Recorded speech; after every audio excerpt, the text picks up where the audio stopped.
Nakakakilabot yung tungkol sa ex-wife ni Willie Santiago.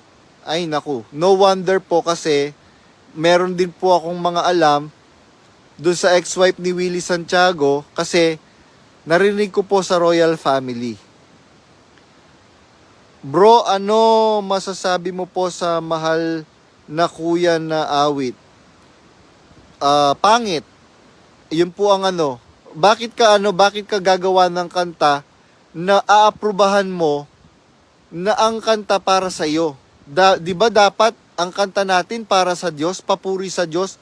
Bakit ganyan yung yung awit? Mahal na kuya.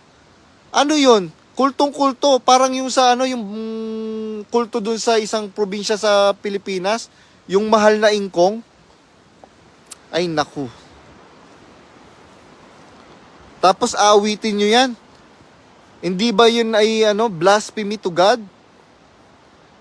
Elizabeth Datuin Galvez, correct. Marami ang lalantad na magsasama-samang mag-testify. Kaya wag nyong katakutan ang cyber libel.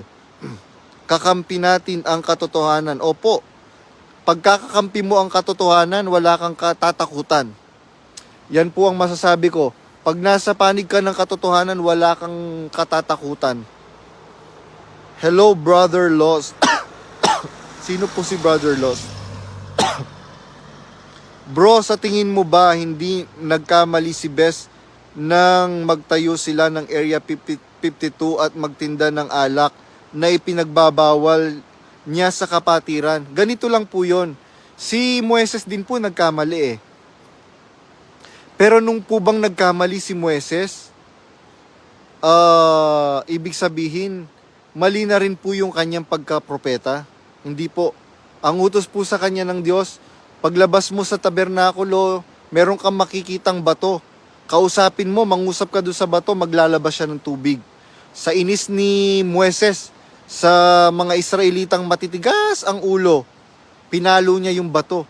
Hindi naman alam ng pobreng Moises na yung batong na yon, yan yung yun ang ating Panginoong Jesucristong bugtong na anak ng Diyos.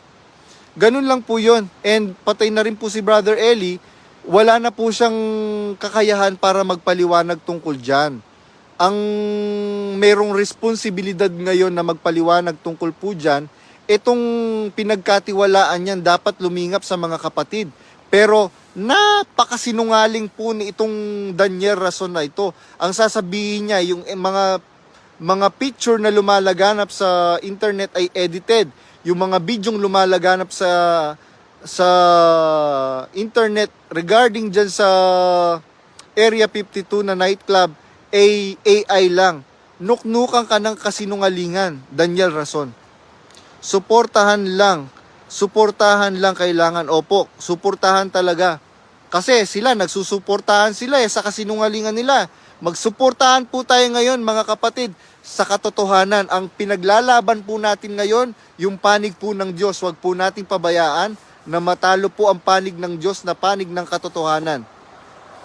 Brad, bakit nyo po nasabi takot si KDR? Ay, nasagot ko na po yan kanina. Sa tingin mo po bro, halimbawa po ay pumunta kayo sa MCGI Chapel, may pisikalan kayang mangyayari sa pagitan yung dalawa? Kasi parang mainitin ang ulo po niya. Ay opo naman, matagal po akong nanilbihan sa pamilya na yan. Nakita ko po, sabi ko nga po, nung nasa Singapore kami, ako po yung punching bag ni Daniel Rason. Hindi niya po yan mapapagsinungalingan. Naku. We support you, Kois. JR Badong. Salamat sa Diyos, Brother Roland Santos. Naku, Brother Roland Santos, kung ano-anong kinakalat nilang kasinungalingan tungkol sa'yo, siguro kung hindi kita tinanong ng diretsahan, mapapaniwala nila ako na magjowa kayo ni Brad Carlo na pinasama nila, tapos ang dami mo daw ginawang kahalayan dyan sa Daniels. Kaya dapat magsalita ka, Brad Santos Roland, magsalita ka para matigil yung kasinungalingan ni Daniel Rason na yan na pinapakalat nila. Hello, Brad Onat Florendo. Ba't nala mag-announce matitiwala